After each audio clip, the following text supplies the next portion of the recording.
All right, coming to you from 4,200 feet in the hills of Oregon, it's time for another bonus round, another installment of a bonus segment of the MOA broadcast.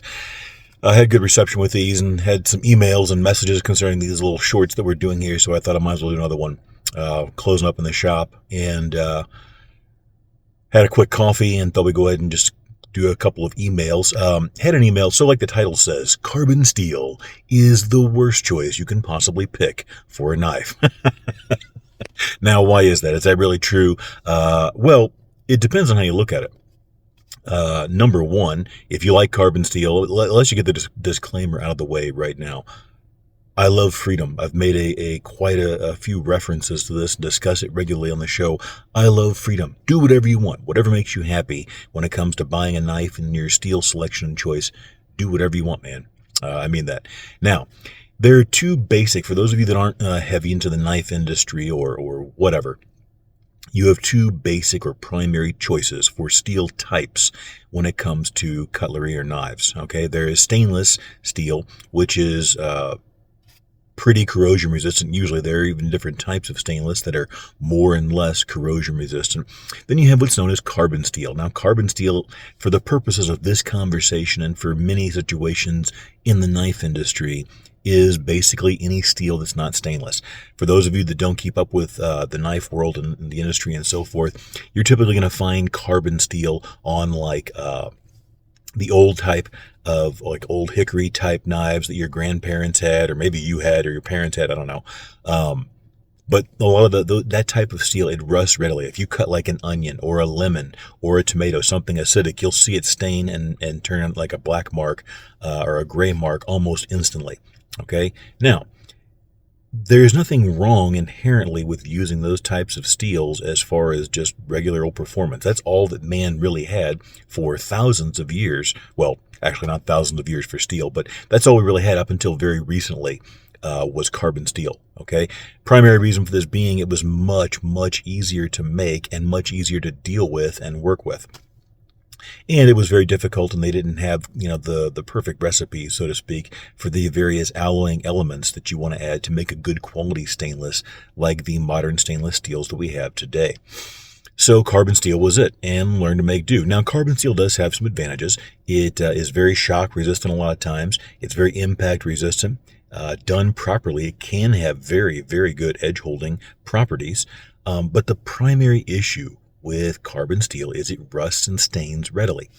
It also, when you get it wet or get it in the presence of some sort of acid, like in food, it imparts or lets off some type of like odor or taste, like a coppery taste, almost like blood in your mouth or your nose when you smell it. Now, for some reason, not everybody is aware of this, and they don't all sense it or taste it or smell it. I happen to be one of the ones that is very sensitive to it. When I have a carbon steel knife, the instant it gets either wet or it gets into like some type of acidic food, I can smell it almost a mile away. I find it very off-putting. I don't really like the flavor and the smell that it imparts, and I can almost taste it a little bit in my food. I think it's more primarily the smell. Olfactory and taste are very closely related. But anyway, that's another story. So there is that aspect of it. Now, along came 440C, a couple of decades ago. Now, that wasn't the first stainless steel by a long shot, but 440C, whether there were other stainless steels that did the same kind of thing and didn't get the recognition or not, that's another conversation as well. 440C kind of revolutionized the use of stainless steels in the knife industry. Okay, this opened the door to the modern family of air hardening stainless steels that we primarily still use today. Many of them are offshoots of 440C and just attempts by using various alloying elements to improve it and give it things like better edge retention, better impact or shock resistance, better or worse corrosion resistance, and so forth. So the bottom line is, when it comes to steels, there is really, except for very few situations today, there really is not much of a need for carbon steels. Now, why is that? Stainless steel has come so far. The modern stainless steels that we have access to that are readily available for any knife maker in any company are so vastly superior to the vast majority of carbon steels used out there today for most things, it's not even funny. If nothing else, the very simple fact that it's not going to sit there and rust before your eyes in a damp or a moist environment, it puts it head and shoulders above. And almost by definition, because of the alloying elements, things like chromium and nickel and other things that are added to stainless steel to make it stainless, it gives it much more edge durability and edge retention. So you get longer lasting edges out of many of these stainless steels without having to run it super high and hard on the Rockwell scale, like many carbon steels have to be done to extract those same edge retention properties. So there really is very, very little need to use carbon steel. Now, the possible exceptions might be for larger knives that you're going to really be doing heavy chopping with. It gets prohibitively expensive to make like machete style or even like 10, 11, 12-inch knives out of a quality high-end stainless, especially the thicker stuff. It can certainly be done, but it gets very expensive very quick, and not just to buy the steel in that large size, but also to process it. Heat treating is more expensive. It usually requires cryogenic tempering and other things. Again, that's another debate that can be had about the necessity of that.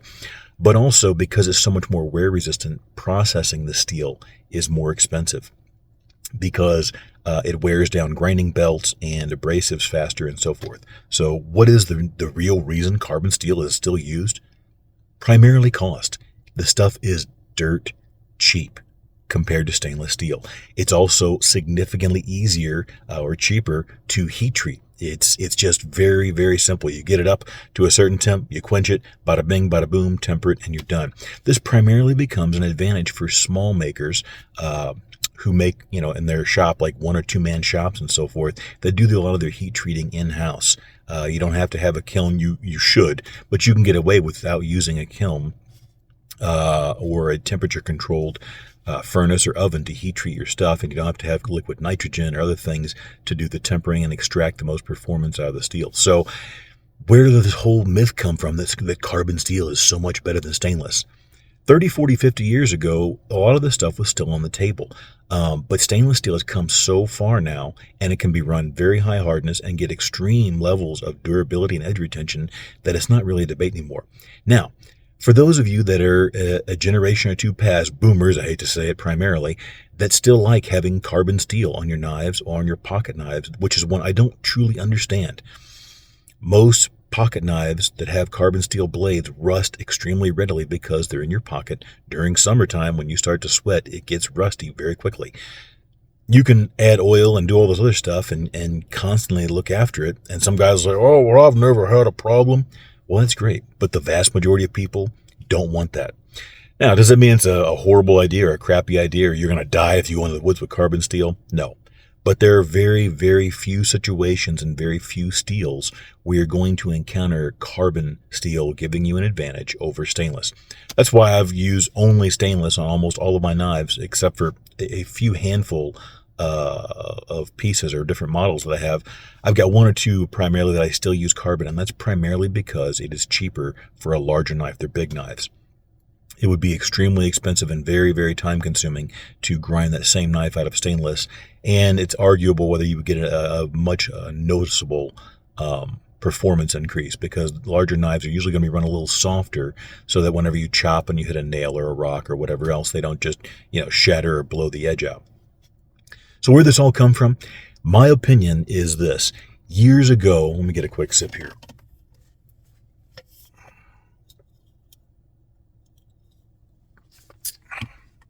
I don't like energy drinks, but occasionally I'll keep one of those. That was one of the, what brand is this? This is the Black Rifle Coffee Company Espresso Mocha can. Didn't have time earlier to go and make a proper coffee and so forth, so I had to keep 1 or 2 of those in the fridge. I drink about 1 or 2 of those a month, and sometimes not even that much. You can tell the taste, the extra chemicals and stuff in there for sweeteners, and like xanthan gum, I think, for like probably as an emollient, make it a little bit thicker and so forth, give it texture. Not as good, but if you don't have time to go and make a proper iced coffee or whatever it is that you're into for the moment, that'll do. And I don't even want to get into the politics of the Black Rifle Coffee Company. I don't care.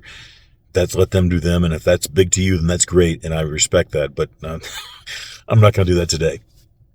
But Back to the subject at hand, where this kind of came into play, in my opinion, was when the cottage knife industry, or the cottage industry of handmade custom knives, exploded about 25 to 35 years ago, depending on how you look at it, maybe 40.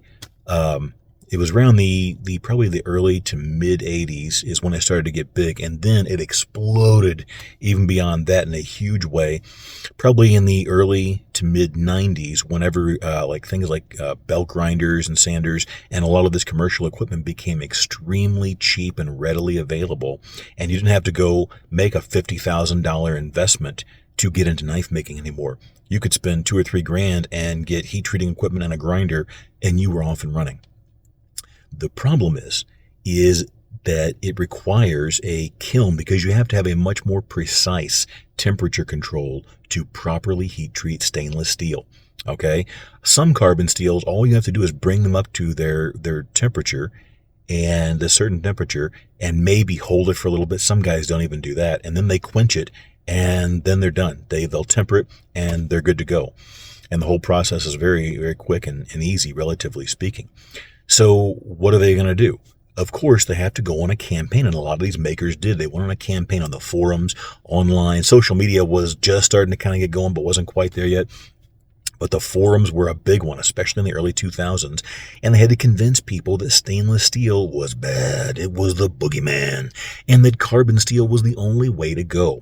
Because why? That's the only thing they could make. Now, there were a few makers that did and know how and did use and process stainless steel, but a lot of makers, especially guys, their one-man show out in their garage or their backyard or whatever, and I'm not putting them down for that. I'm a one-man show as well. They couldn't do stainless, so they had to sell what they had and what they could provide. So, it was kind of a big step back, in my opinion, for the knife industry. Very similar to the way, around the same time, there were a couple of knife companies that were really ascending and gaining a lot of prominence, that were doing a lot of videos and promotional stuff about how tough and indestructible and durable their knives were. Now, I don't think that's a bad thing to make a durable and a very tough knife and tool. The problem is this started a shift in the industry to make knives into these indestructible demolition tools, as opposed to a precision cutting instrument. Now, there is certainly a place for a demolition tool and for, a hardcore beefed up tough knife and everything else.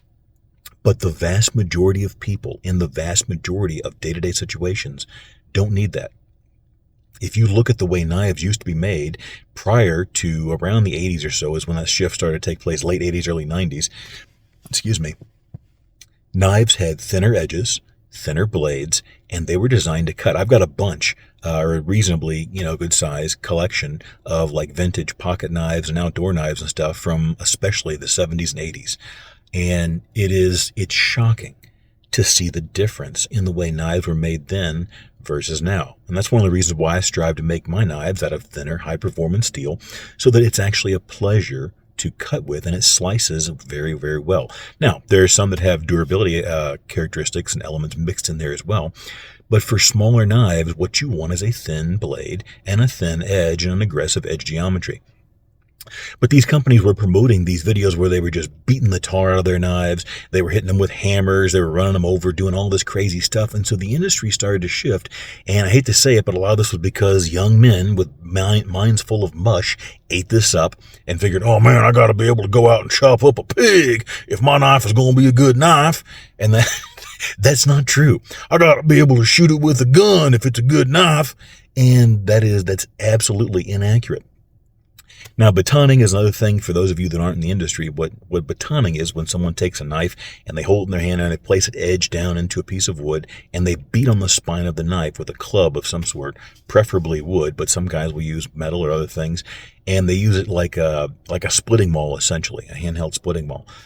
The problem with that is knives are not really designed to work that way. Even if a maker or a company says it is, a knife inherently is not designed that way to withstand those types of forces. Look at the way a splitting maul is made, and then look at the way a knife is made. They're dramatically different in both thickness, hardness, geometry, and so forth. And so that really is the crux of that part of the discussion, this conversation is, that led, in my opinion, to a downgrade in the performance of most knives that we see today on the market. Because they started doing thicker edges, thicker blades, softer heat treats, and they would use some flashy steel sometimes, but you weren't getting anywhere close to extracting the performance out of that steel that you should be able to if you use a thinner edge and a higher hardness. Now, why was this done? Lower hardness means softer, more ductile steel, if you will. You a little artistic liberty with that word there. But anyways, softer steel means it can take more damage. They would do thicker edges, which means that it was more durable. And basically, it was getting closer and closer to a hammer than it was a knife. But the advantage is, guess what? Almost no warranty claims because the knife is soft and it's obtuse and it's just a thick wedge. It's almost impossible to break. So guess what?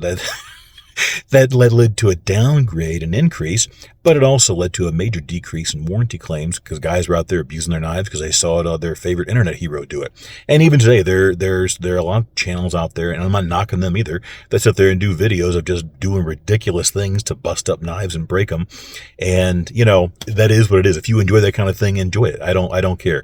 It doesn't do it for me. The other thing is, statistically, that stuff is almost insignificant because a sample size of one is essentially statistically irrelevant, okay? Because you may have got the best one ever made or the worst one ever made, but if you have a sample size of one, even two, you are going to learn very, very little, statistically speaking, about the capabilities of that and performance of that knife and tool. So that's how that works. Folks, don't buy carbon steel. Go get stainless steel. It's better.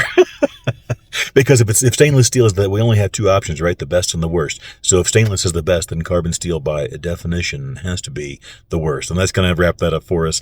Hope you guys are having a great week out there, and stay safe out there, folks.